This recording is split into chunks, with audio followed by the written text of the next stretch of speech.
going on? Is X-YLE. You're now tuned into Young Atlas. Ain't nobody tell me what I can't do. I just get the flexing like I'm brand new. I don't waste time on them. I get fly on them, and I take off. Get fly on them, and I take off.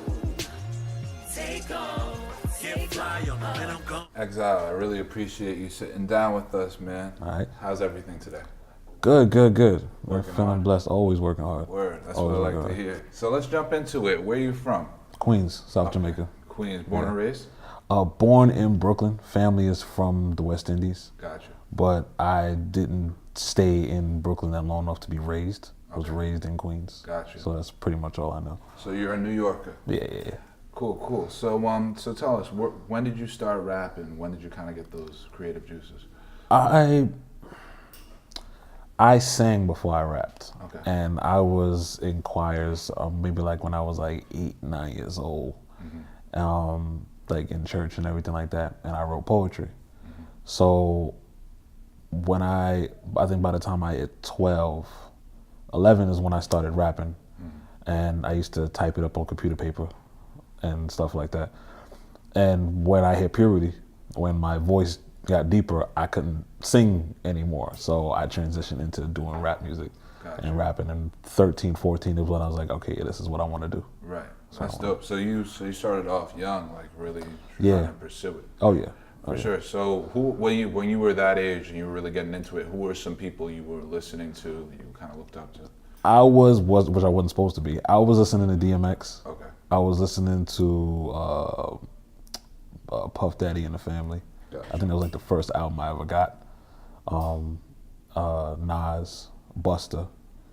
Those were the main people that I listened to the most. Gotcha. Are you still currently listening to those artists a lot? Like, Yeah. who are some new artists you like?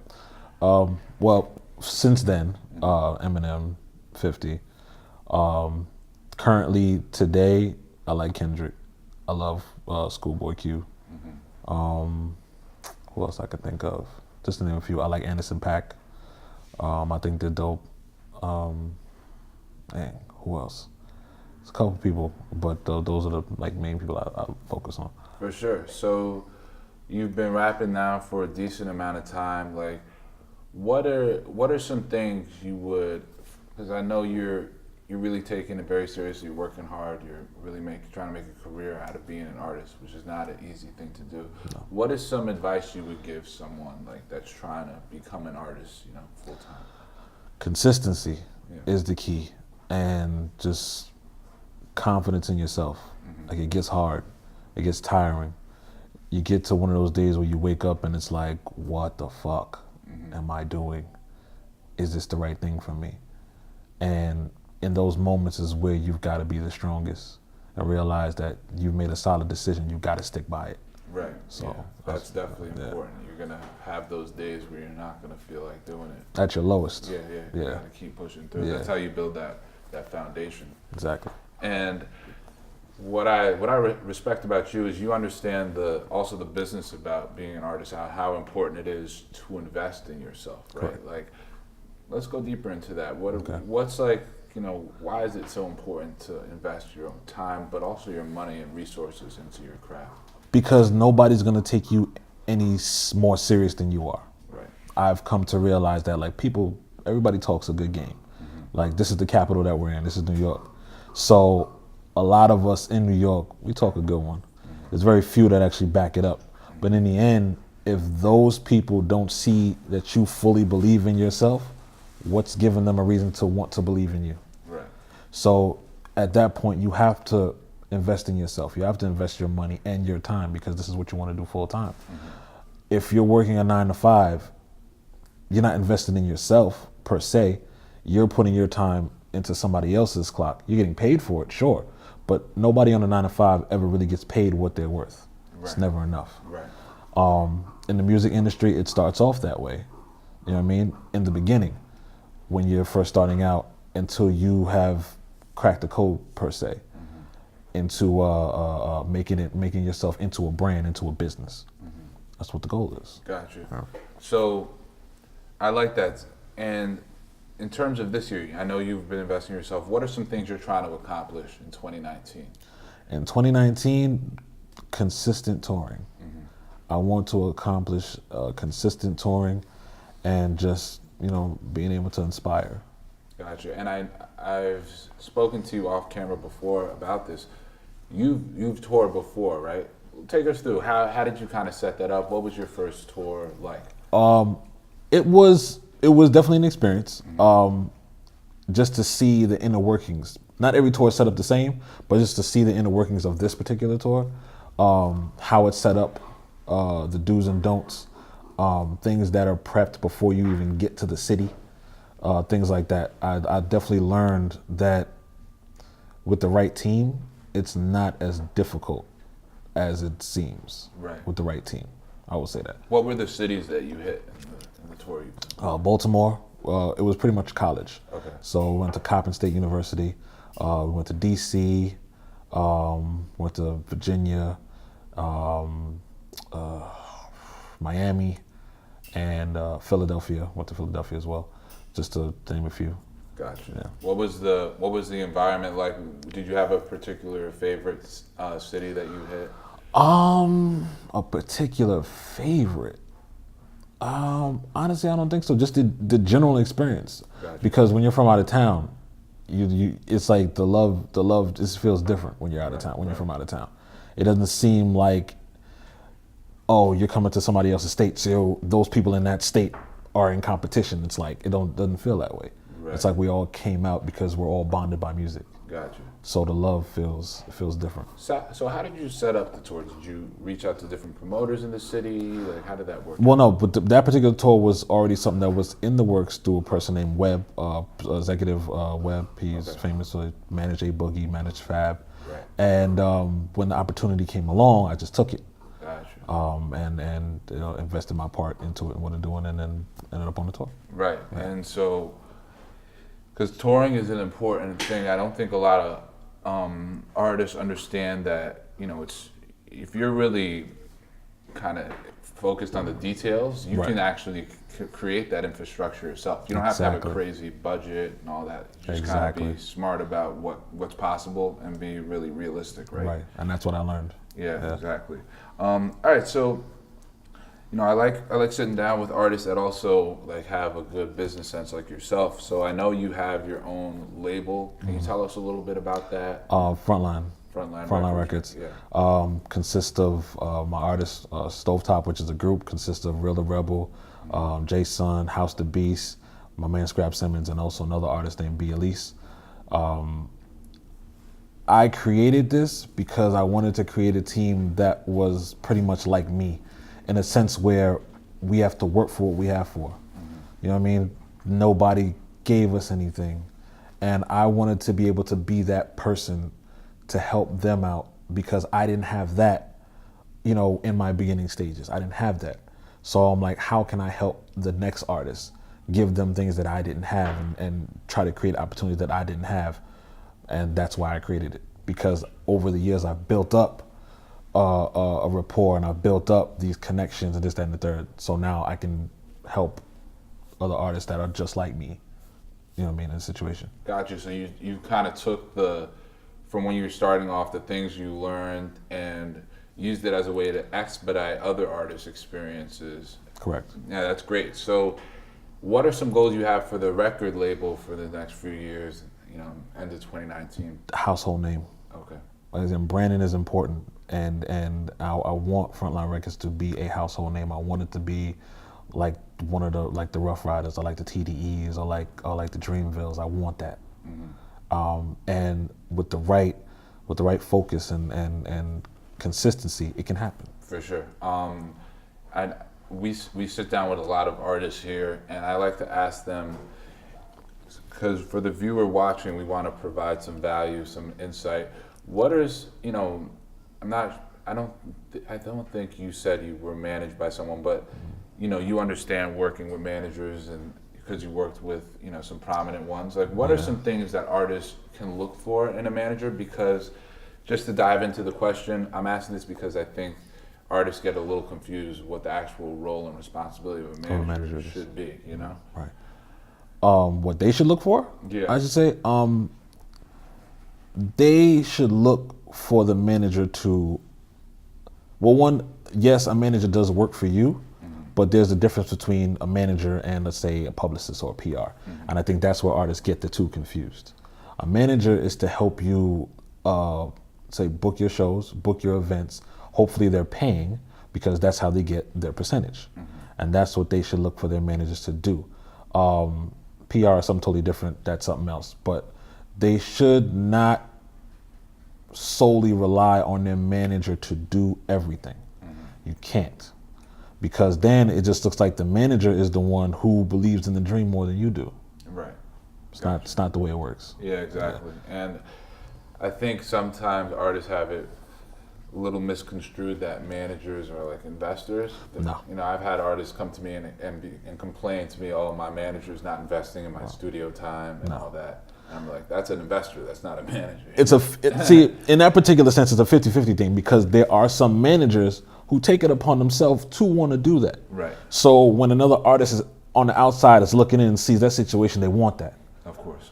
But not every manager is the same. So you can't expect that manager to do something that per se, say you want a manager to do. They're not the same thing. They're not the same people. Yeah, and if they're doing that, that has to just be agreed on from the jump. Exactly. Right? Yeah, I got Exactly. you.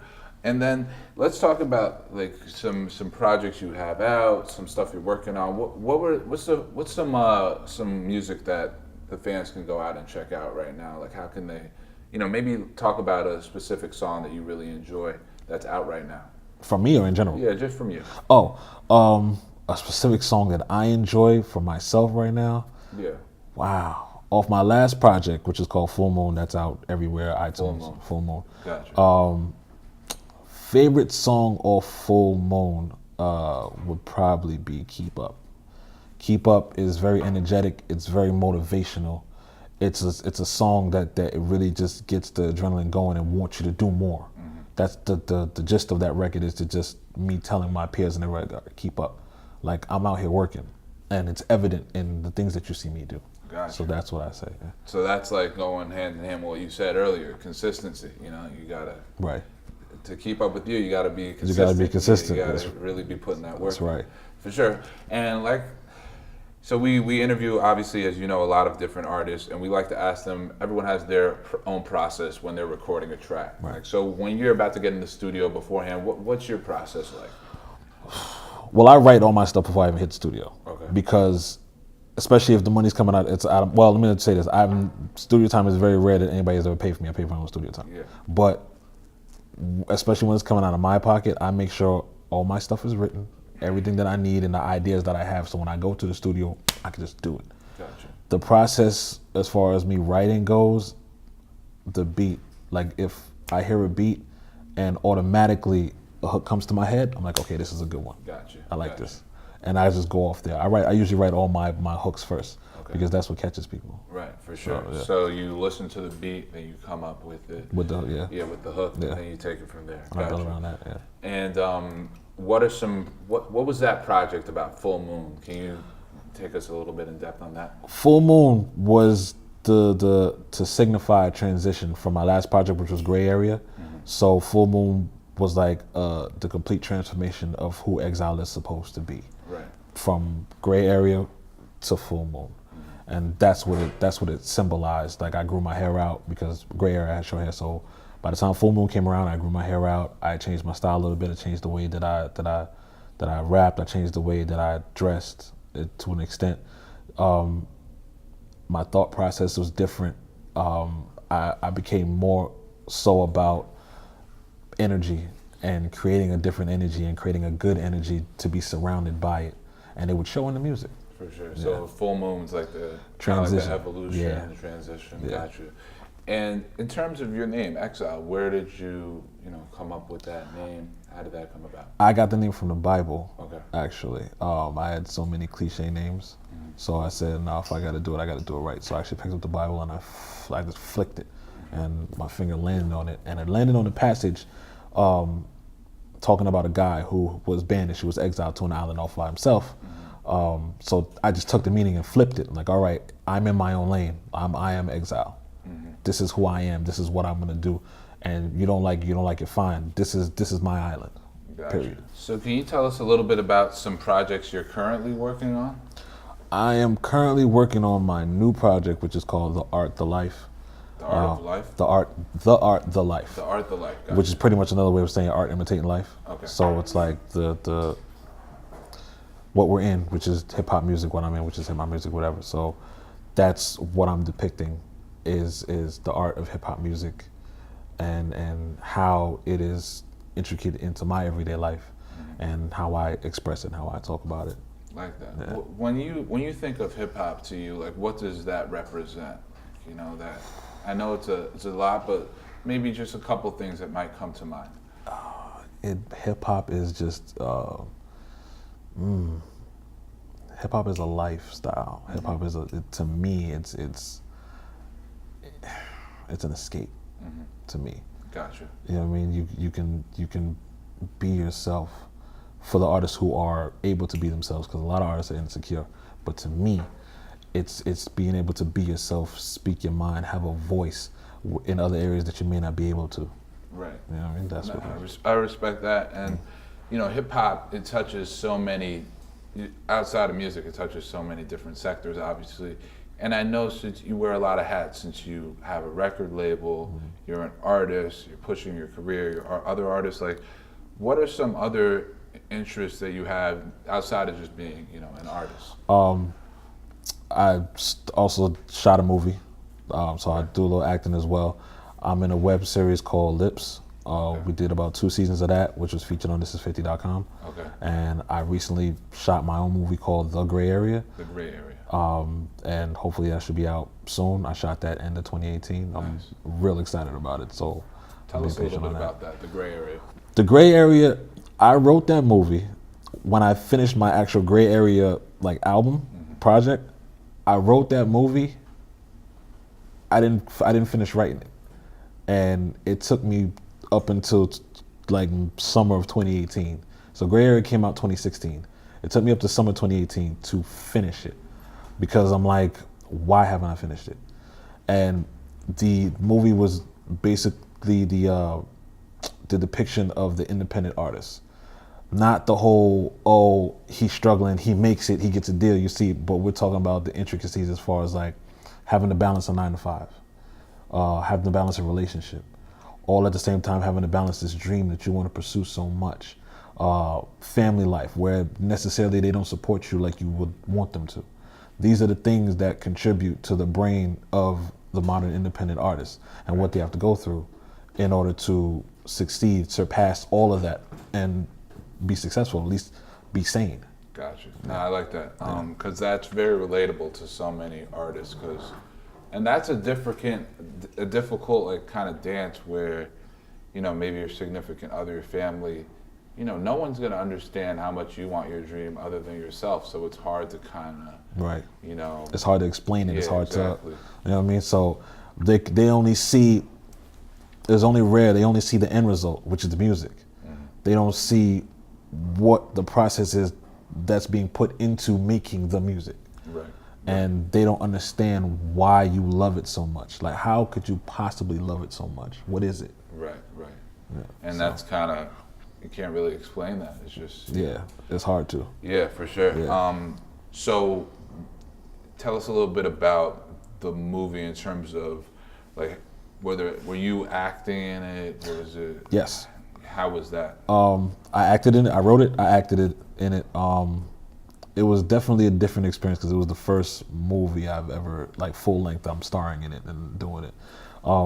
Like I said, I did a web series called Lips. I was more of a supporting actor in that, and I've done a few things here and there. But this particular project, it opened my eyes to a lot of things, just the process.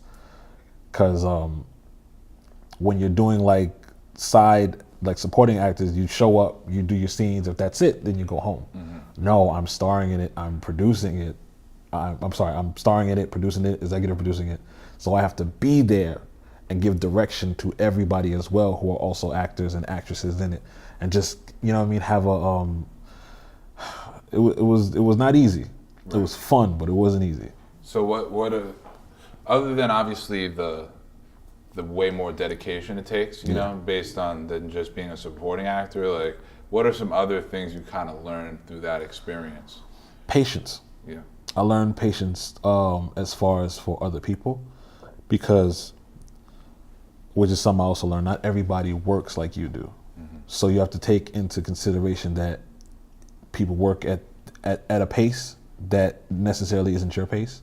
So you have to be understanding and be patient to an extent about that. Right. Because otherwise you're driving so crazy. Like, why isn't this person doing as fast as I'm doing, or learning this stuff as fast as I'm learning it? You can't be that way. Gotcha. So I've definitely learned that. That's definitely important. Did you like the experience overall? Are you looking to maybe do it again? I am. Another thing that I learned, I have more of an appreciation for actors and actresses. I have much more of an appreciation for it. Not to say that I took it for granted before, but again, full length, learning lines and expressing it correctly. Even though I wrote it, still I'm like, I have to portray it the right way. I have a deeper respect for people in that field. Nice. That's dope. So you're really diving deep into the different creative kind of lanes that are, you know, Right. It's a whole independent, like, kind of scene you're a part of now, not Right. just the music, but you Other know, stuff. you got a lot of hats. I respect that. Right. And tell us a little bit about what is called Lips. Lips. What is that web series about? How did you get involved in that? It's an acronym for Love Inside Prevails. Okay. It's a true story about a female. Her name is Michelle. It's based on her life and her experiences dealing with you know, having family issues, being you know, raped when she was a young child, and I got involved because I pretty much know her and I know the director. And when they approached me on it, I said, sure, why not? You know what I mean? I don't, like, it doesn't hurt, you know what I mean? And I had done a little bit of acting before that. So I'm like, all right, this is interesting. So Lips basically describes her life, what she went through. Few, you know, exaggerations just to keep the story going and things of that nature, but that's what it's about. Where can people check that out? That's on YouTube. Okay. So you look up Lips. It's on YouTube. It's on thisis50.com. The Alicia Enterprises, all of that. It's all up there. Dope.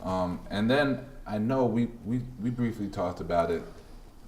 Another thing you're interested in and pursuing is a clothing line as well. Right. Talk to me a little bit about that. The clothing line is called Ambition X. Again, it's just basically my take, and I wanted to put that spin on fashion. It's basically describes a different level of hustle for a different level of person, and that's where the name comes from. It's just the never, like, don't conform to anybody. Do not let them stray you from what you want to do, and that's what I want the clothes to represent. As far as the name and like one-liners or quips that I may say that may be from my own words or somewhere else's, but just to give motivation. I like that. So and let's dive into motivation, because that's in. Who are some other artists, entrepreneurs, people you kind of look to for guidance, motivation, knowledge? 50 Cent is definitely one of them. Okay. To watch him constantly go into deals, and not just any old deals, but something that's right for him, that he seems to have that business acumen where he knows something is the right move, right, and he goes for it. And he's from Queens. And he's from Queens. It helps. Yeah.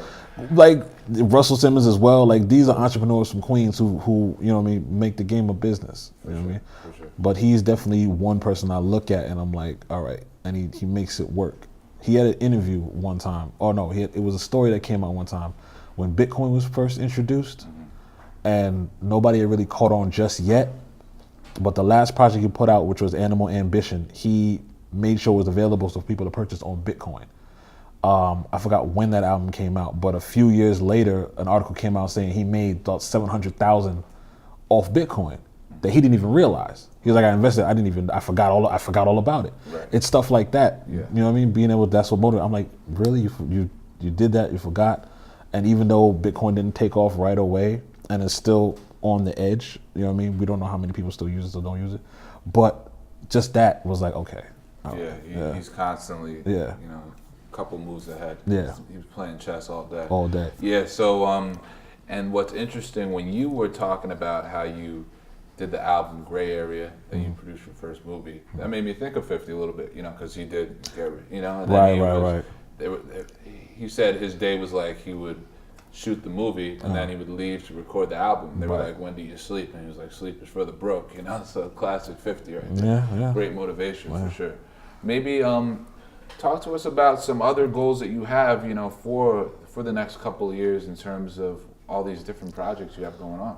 The goal, well, the overall goal is longevity. I want longevity. Right. That's how you want to stand the test of time. Like Dr. Dre stand the test of time. Snoop Dogg will stand the test of time. 50 will stand the test of time. Jay-Z, like longevity is what I want. The goals that are more immediate is to make sure that myself and all my artists are self-sustained off music and entertainment. That my brand is a household brand, is a household name. And again, that I can just be able to give the same things that were instilled in me and pass it to someone else. Gotcha. In my opinion, I feel like ambition is not taught. It's not something you can learn. It's something that you have. It's the things that are around it that help the ambition go further. So if you have the ambition, but you mentally you're not there, it's like you're scared or you're frightened. I want to be able to give that confidence for you to push your ambition further. Gotcha. Yeah. So you're trying to not only push your own projects, help your artists, but also give some of these gems and knowledge that you've learned over the way, give it back. Yeah. And you know, I kind of got to speak on that because someone who obviously just passed that was doing that was Nipsey Hussle, you know, and he was constantly giving back and showing people there's another way, you know, like vocational skills, learning real skills, so you don't, have to focus on just getting by, but you can really live, you know. So did that have an effect on you? What were your thoughts on that whole situation? The Nipsey situation? Yeah. Honestly, it did hit differently. Like, I guess not a lot of people knew his music, but a lot of people did know his music. Like, I've been following Nipsey since, I think the first record I liked from Nipsey was him featuring Lloyd. It's called Feeling Myself. And the song was fire. This came out, I can't remember when it came out, so many years ago. And I've been following him since then. And when all of a sudden it's like, oh, he got shot, it was touch and go. Like, oh, he's shot, but he might make it. But then he died. I'm like, oh, wow. It was just like a hole. Like a hole was left in the game at the moment. It's like, all right. And then all of these things, because he didn't really publicize all of the goods that he was doing, people were doing it for him. He would just give his gems where he would, but people were doing it for him. And then all of these things came out about how, he built his own computer when he was young, and him growing up in the neighborhood that he grew up in and being able to survive it, buying the lot and putting his own stores there like that. How can that not motivate you? Yeah, exactly. And it's sad but true. You really saw his impact when he passed away. You know, like it's just shows like all the incredible things he was doing, and that he's just a stand-up guy, man of his word. But it also brings up the conversation of like, you can't kind of be in your old neighborhood and be as successful as him, which is difficult, right? Like I don't think he's the type of guy to say, no, I'm not gonna go back to my neighborhood. Right. But once you get to a level of success, it just naturally comes with hatred, you know? So it does. You kind of have to be. And I wish it didn't have to be that way. Right. Like, you should be able. Why can't you live in the place that birthed you, that made you the man that you are? Why? Right. Yeah. It's sad. It's sad. Yeah. It's a sad fact of kind of life that once you're there, it's gonna come with hatred, and you gotta kind of move differently. You gotta move differently. You know? Yeah. Call it what you want. You still got it. It's just survival to me, you know. Yeah. So, yeah. But speaking of some different stuff coming up, like let's talk about the clothing line in New York. How would you go about kind of moving your clothing? Because now we're kind of getting a little entrepreneurial with the whole Nipsey thing. So would you want to go retail, pop-ups, more online? Like, how's some different ways you would go about it? I would honestly. to me, it's a process. Like I would do pop up, I would do online, and generate from there, then do pop up. Then from pop up, succession, then okay, we got enough. Let's see if we can go into retail. Gotcha. Like I want to do it in process. I know I can't do everything at once. Everything has steps. Yeah. So if I could start off either pop up first or online first, it'd be one of those two, and then graduate up. Gotcha. Yeah. I like that. Are there any particular like stores in New York you would like to maybe get into? Like, you know, I'm asked that we interviewed Vinny's from Right. Brooklyn, you know, Right. so I definitely would like to get into the stores that cater to that audience. yeah, You know what I mean? And hopefully it'll generate enough where I can open my own. right. For You know what I mean? Because I want to own my own stuff. Yeah. You know what I mean? It's good. Don't get me wrong. It's good to partner up with people and this, that, and the third. But when you can stand on your own 2 feet, stand on your own 2 feet. Yeah, for sure. Let's get back into some current like state of hip hop affairs. Obviously, we spoke on Nipsey, but let's talk more about just music. Like, who are some artists you've been currently listening to that you would even want to maybe collab with? Well, like I said, Schoolboy Q, I think is dope. I think he's kind of underrated. I think he's dope. I would want to work with him. Kendrick would want to work with him. Who else? Casanova. So Casanova's great. Like some other like more New York artists specifically. So that's one. Casanova definitely. I would work with A Boogie. For definitely.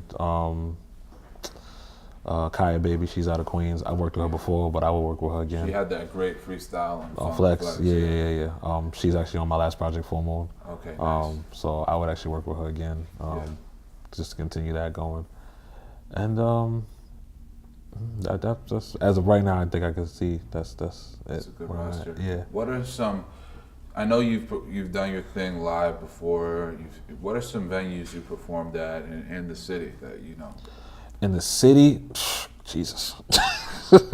Or maybe some more. Maybe I'll phrase it a little differently. What are some good memories or some favorite shows that you've had in the past? Favorite shows. I recently did one at Blackthorn. Okay. I like the energy on that one. Santos Party House. Yeah. That was a good one. Nice. I loved that one. The Webster Hall, the studio at Webster Hall. Yeah. That was a dope show. I love the energy on that one. I think stand out to me. For sure. Like for artists watching, right? It's really important, obviously, to grow your fan base, to get out there and interact with potential fans, existing ones. Like, what are some ways you've gotten on these shows like that because I know you've been doing it a lot consistently. Right.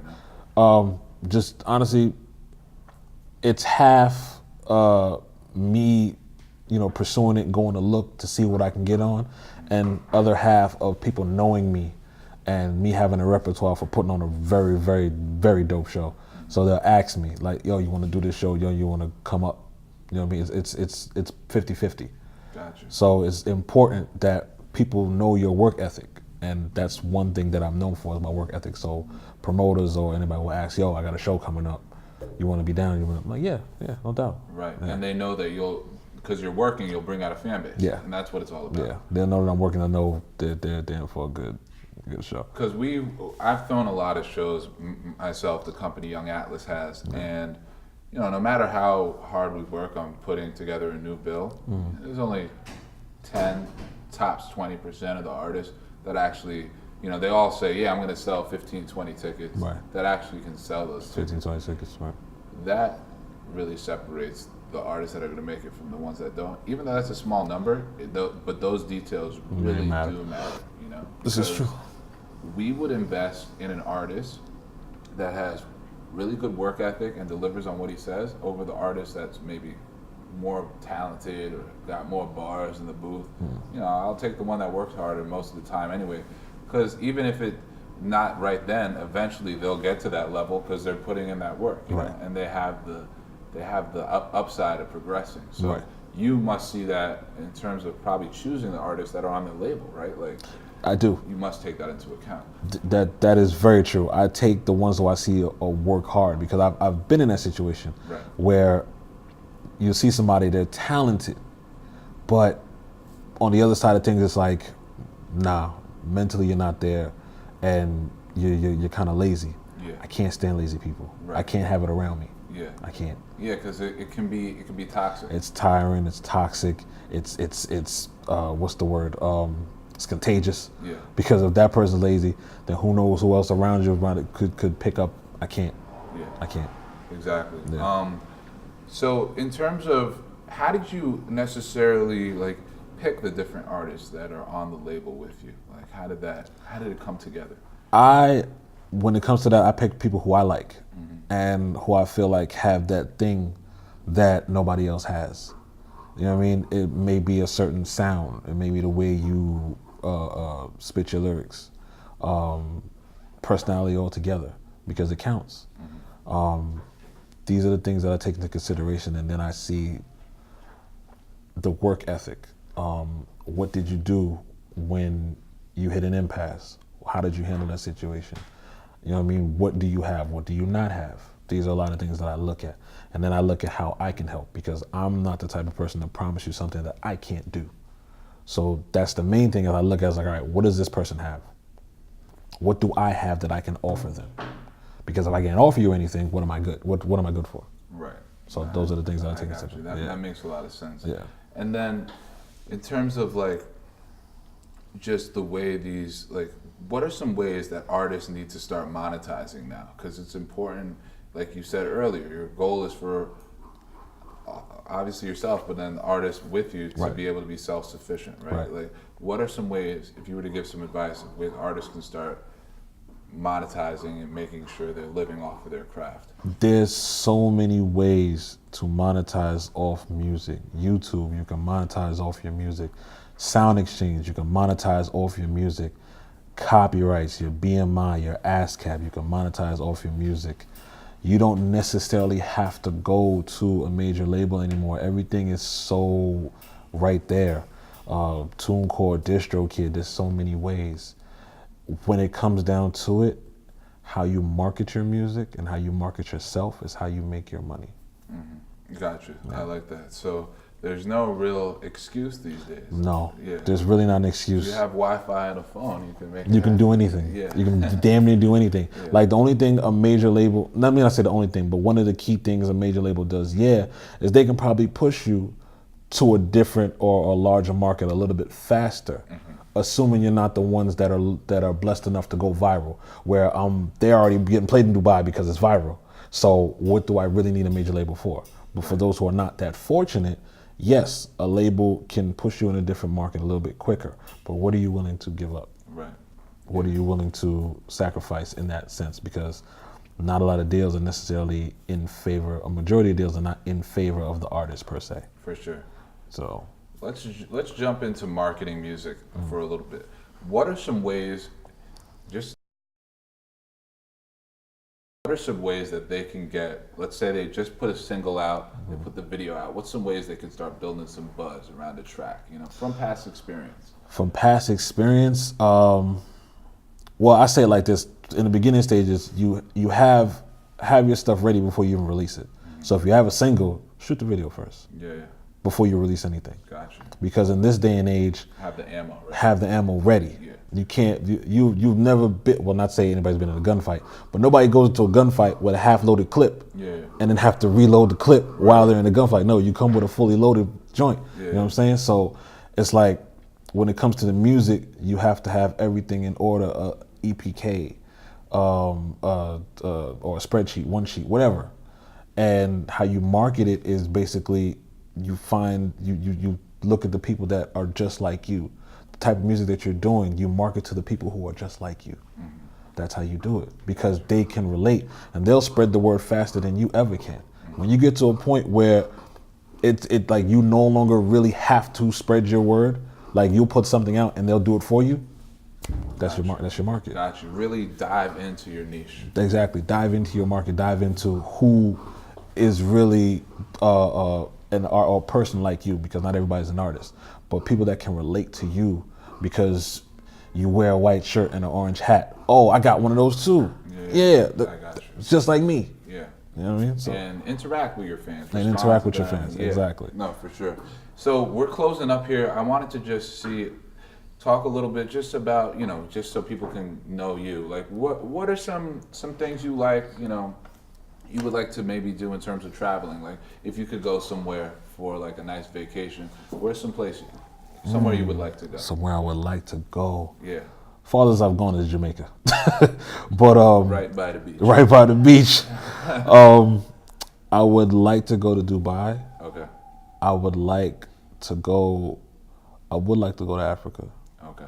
I definitely would like to go. Nice. I think Dubai, Africa, and Thailand. Thailand. That'd be dope. Yeah. Bangkok. Yeah. I think those would be the places I would That'd be go. cool. Yeah. And then in terms of New York, right? Like, if you could go, do you have a favorite store, favorite like part of New York? Like, what's like your kind of getaway in New York City when you're trying to treat yourself? Let's say, maybe a favorite restaurant, whatever it might be. Oh, you want me to give away my secrets? It could be your plan B. You don't have to. Nah. Truth be told, and this may sound crazy, but truth be told, when I want to escape, it's like a little marina that I go to, and it's in Queens, like on Bayside.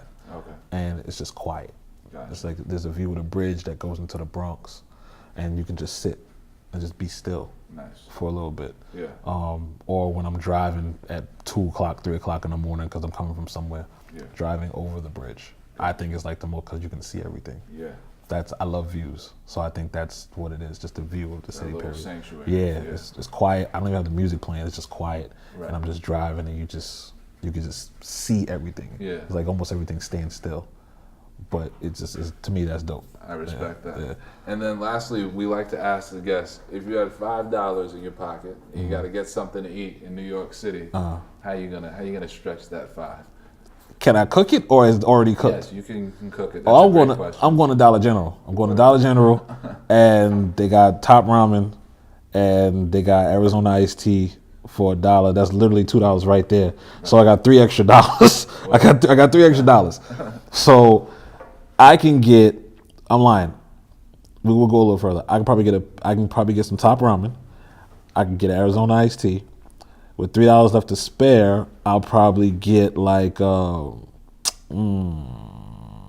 I'll probably get some type of cake or something like that. Okay. That's probably like 50 cents, 75 cents. Yeah. And I have $1 left. I have like $1, $2 left. I'll figure it out. Yeah, just for a rainy day. Just for a rainy day. Yeah. Like, why spend it all when I can just make this? I love that. Yeah.